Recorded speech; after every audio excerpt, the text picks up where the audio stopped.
ایک نام مصطفیٰ ہے جو بڑھ کر دنیا کے ہر عروج نے پنہا زوال ہے، ایک نام مصطفیٰ ہے جو بڑھ کر گھٹا نہیں، کھلا میدان ہو تو ہر کوئی سکتے میں رہتا ہے، سب اس کو چھیڑتے ہیں شیر جب پنجرے میں رہتا ہے۔ حاضرین، آپ اپنی ماتھے کی نگاہوں سے دیکھ رہے ہیں کہ استاد القرہ فخر القرہ استاد الرفات حضرت قاری سفیر احمد صاحب اللہ صدیقی پرنسپل مدرسہ منظور العلوم قامت شریف تشریف رکھتے ہیں۔ اب میں چاہتا ہوں کہ بڑی تیزی کے ساتھ ایک شعر پڑھوں، اس کے بعد اولاد غوث اعظم حضرت سید محمد رضا صاحب قبلہ آپ کے حوالے ہوں گے۔ ایک مرتبہ محبت کے ساتھ دونوں ہاتھوں کو بلند کرے، بولے یا رسول اللہ کہ جیسے کچل گئے ہو تم، علماء کرام نے خصوصی توجہ چاہتا، بہت اچھا شعر ہے کہ جیسے کچل گئے ہو تم ویسے کچل گئے ہیں ہم، جیسے کچل گئے ہو تم ویسے کچل گئے ہیں ہم، اور جیسے نکل گئے ہو تم ویسے نکل، جیسے کچل گئے ہو تم ویسے کچل گئے ہیں ہم، جیسے نکل گئے ہو تم ویسے نکل گئے ہیں ہم، ذکر رسول پاک میں سن کر نبی کا تذکرہ، جیسے مچل گئے ہو تم ویسے مچل گئے ہیں ہم، ذکر رسول پاک میں سن کر نبی کا تذکرہ،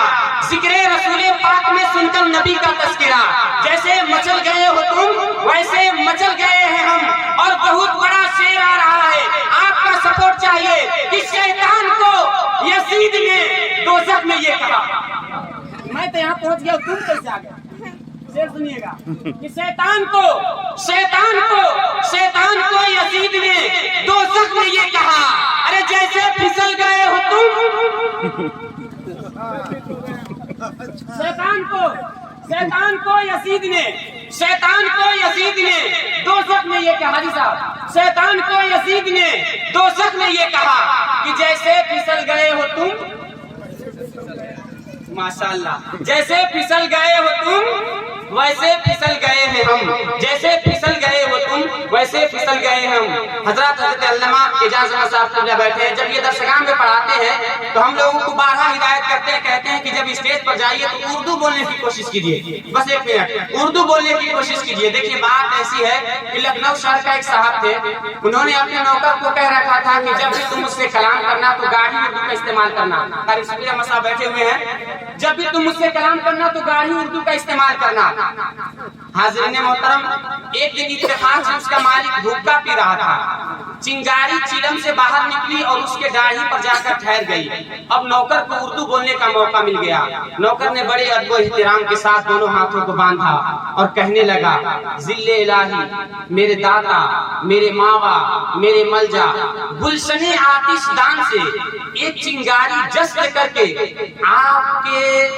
ریشے مبارک کے قریب جو ایک گلستہ آباد ہے، وہ چنگاری وہیں پہ جا کر آرام کر رہی ہے۔